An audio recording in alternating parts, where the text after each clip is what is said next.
Hello crafters, welcome to Create at Home with G and my final video in my guest design slot with Felny Designs. In this video I'm going to be using the cogs slash gears that are stocked in Felny Designs. Now they do so many different styles and I am obsessed with them.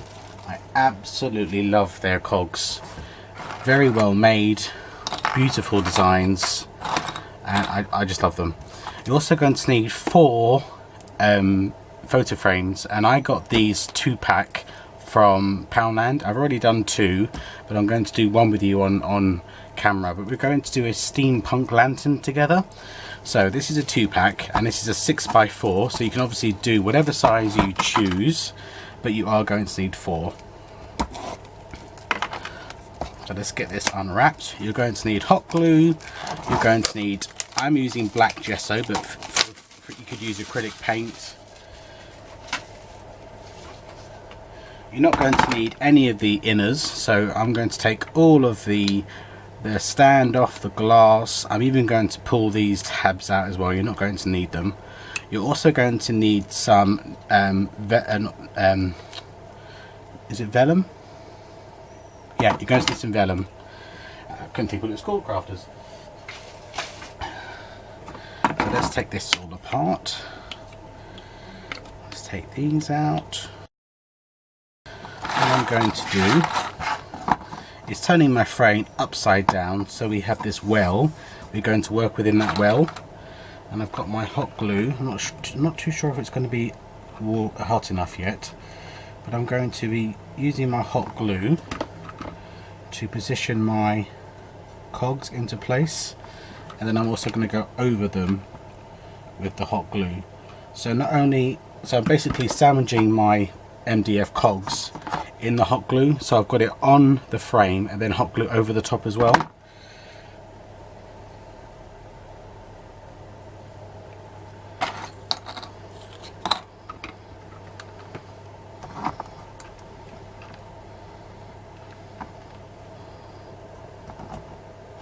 So we're going to put it into the hot glue, and then I'm putting hot glue over the top to secure it.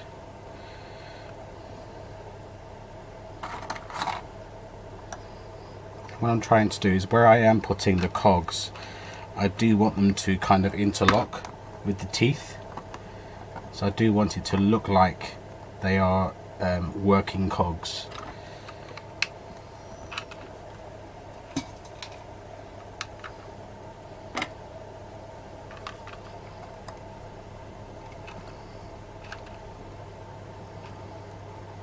You're not going to see any of this, so don't worry about having the back here looking neat and tidy, because it really doesn't matter.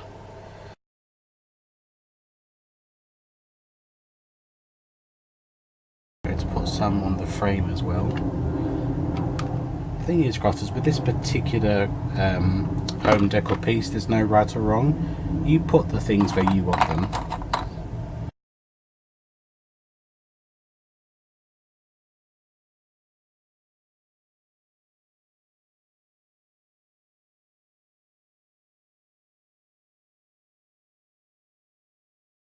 Okay, let's put the rest of these away. One thing I will say, crafters, is when you're putting the cogs on the frame, don't go past the frame edge, because if you do that, it will make it unbalanced, and you won't be able to stand up straight. So I'm going to put these cogs I didn't use away and in my stash, and I'm going to hit both of those that I've just created with my heat tool, just to get rid of the glue strings. Okay, crafters, and the next step is now to gesso it.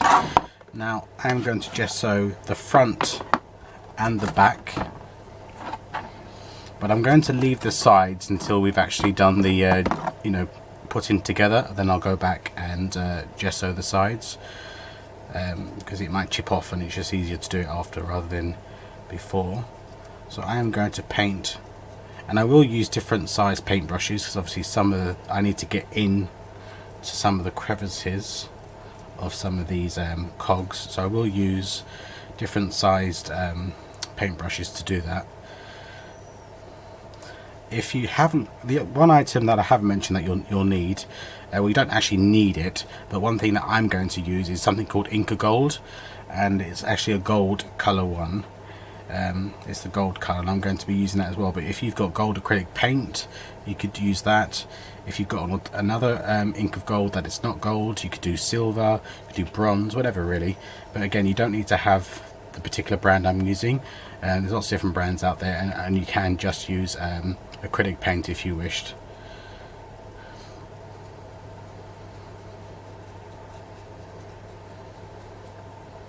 So next time you'll see me, I'll have all of my pieces painted, both back and front, and then we can move on to the next stage. Right, crafters, I've given these 2 coats, and I've given it one rough coat on the underside. I'm just going to now go over it with my Inca Gold. Now this is one of the things where you could use any Inca products that you have, or you could just dry brush it with some gold acrylic paint. But I'm just going to put it over some of the areas on the frame and on the cogs, just to highlight some of them. What I like about using these particular frames, they have got texture, so it works really well when you do the Inca Gold, because some of that texture comes through. Okay, let me just wipe off my hands, because I've currently got black and gold finger. Now I've got that Sam Sparrow song in my hand. I'm just going to move this to one side, crafters, and I'm going to show you the vellum.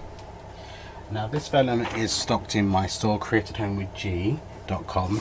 It comes in A5 sheets, but I've just cut them down so they're 4.5 by 6.5.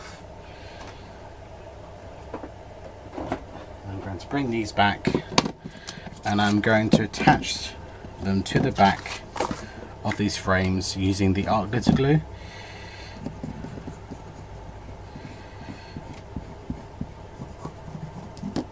But any wet glue, you could even use hot glue if you wanted to.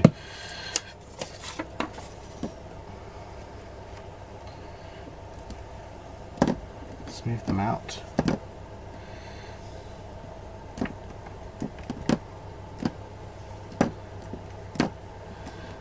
Okay, that's that one. Let's do the same thing with this one.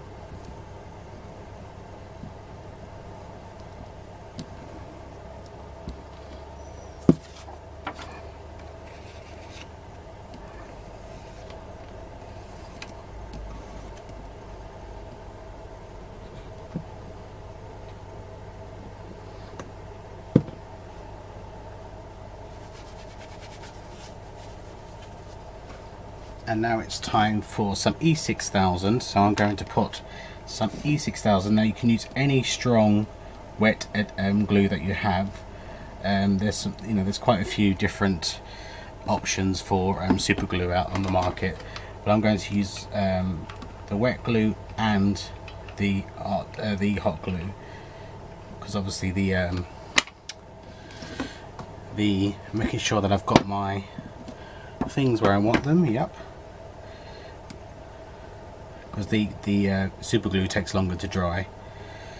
Okay, and then down this seam here I'm going to put some hot glue.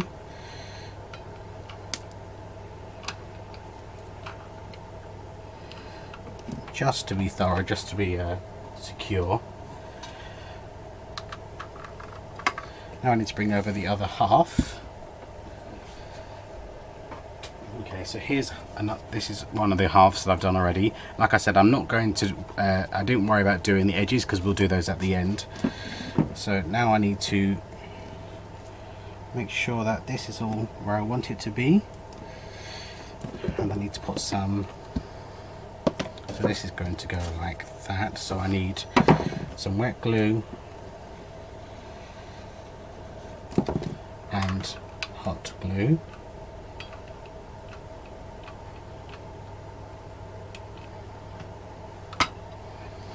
And I need some wet glue on here. I'll just drop some on my vellum. I don't want that to stay there. There we go. Okay, so we put that together. Oh, and I put it on the wrong side. I need to put it on here.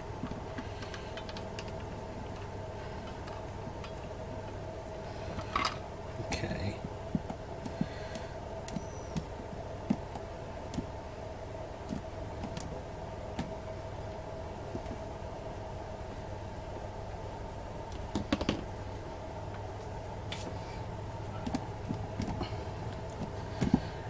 And it's at this stage now where I will go back and paint all those silver edges. So I will give these edges 2 coats of this black gesso,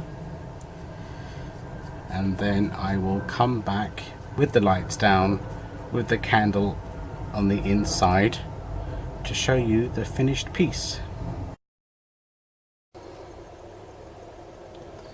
There we go, crafters. We have a steampunk lantern using the cogs from Fernley Designs.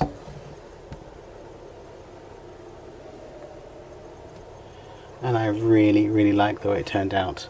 I don't have anything at the top or on the bottom, but you could definitely get some chipboard or some thick cardboard and put that on the bottom. But I think it looks really good. I love the way it turned out. So thank you very much for joining me, crafters, and you'll see me again very soon. Take care now. Bye bye.